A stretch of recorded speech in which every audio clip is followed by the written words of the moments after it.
One night, Edward was about to take his last passenger train up his branch line when Percy steamed in. Percy, what's wrong? Edward, I saw a gray tank engine and he was whistling and everything, and he passed me going very, very fast. Percy, a gray tank engine, you say? When you get done with your mail train, meet me at Wellsworth, okay? Okay, Edward, I'll meet you at Wellsworth when I'm done with my mail train. Good, I'll see you then, Percy. Soon, the guard blew his whistle, and Edward was off.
Later that night, Percy finally reversed into Wellsworth, parking himself next to Edward in the shed.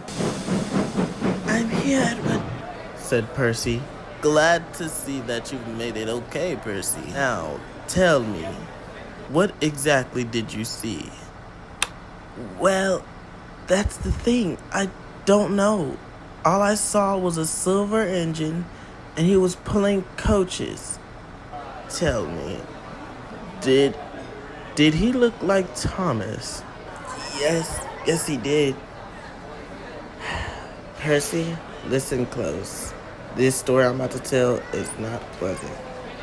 Long ago, the 3 railways on Sodor had just been merged into the Northwestern Railway. There were lots of engines then, but I remember one. He was a gray little silver tank engine named Timothy. It was actually the prototype for Thomas's class, the E2s. Timothy was very helpful. He would chuff up and down the yard, shunting coaches and trucks anywhere they were needed in the yard. And sometimes you could see Timothy puffing along the line with the local passenger train. Or you could even see him pulling a goods train. Even I remember seeing him pass me once or twice. But through the years, Timothy's parts began to get worn. And Percy looked at Edward as he waited for Edward to continue the story. And that's when Timothy realized. He began to rattle and shake as he puffed along. But that didn't stop him. He kept on going, pushing himself to be a really useful engine. One evening, Timothy was sitting in the sheds. He said. Just then, the controller at the time walked up. Timothy, I have something important to tell you. I'm very happy with your effort to keep the railway going, but sadly, I have scheduled your last train for tomorrow evening. Okay, sir, will I be going to a branch line? No, after your last train, you will be scrapped. What? But sir, you can't. I'm afraid so. There's no more use for you. You're severely worn out. There's nothing else I can do. But sir, there has to be something I can do, please. Send me to a branch line or just put me in a shed for God's sake, but don't scrap me. No, Timothy, you will be better off sold for scrap. And with that, the controller walked away. I think Timothy might have snapped. I don't know what it was, but he just couldn't take it anymore. He began thinking how to get back at the controller. And then he came up with a plan. Wanted to get his job done quickly and efficiently. And that's what he decided to do. Late the next evening, Timothy popped up to the coaches, getting ready for his ride. He waited as the passengers boarded the train. Soon, the guard blew his whistle.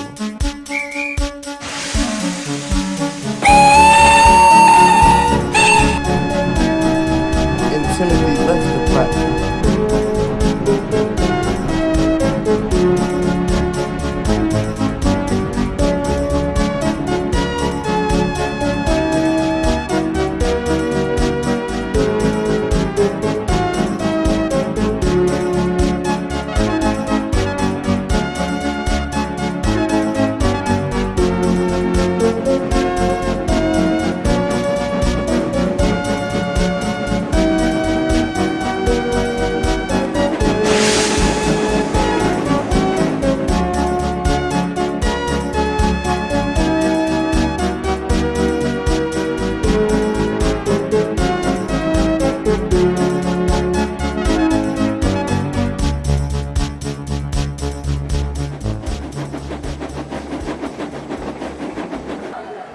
Soon, Timothy arrived at Nafford.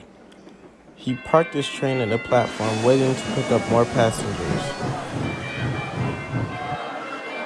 The passengers quickly boarded the train. A few minutes later, the guard blew his whistle, and it was time for Timothy to go.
Timothy approached the last station. His driver tried to put on the brakes, but nothing happened.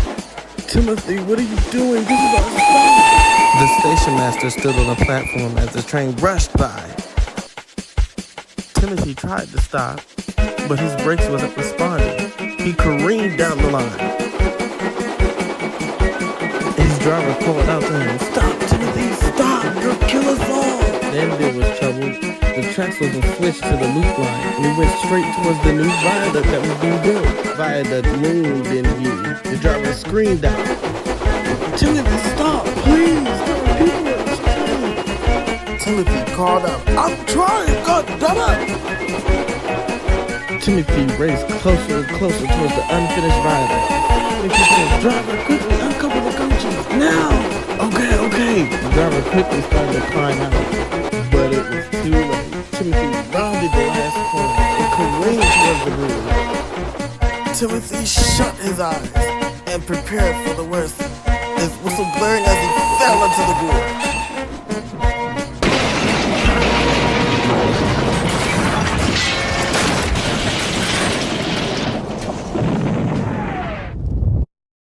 Timothy didn't survive that accident. And I guess that's who you saw, Percy. But when I saw him, I know you did, Percy. He, was just looking out for you. That's all. Now, get some rest, Percy. We have a lot to do in the morning. Okay, Edward, good night.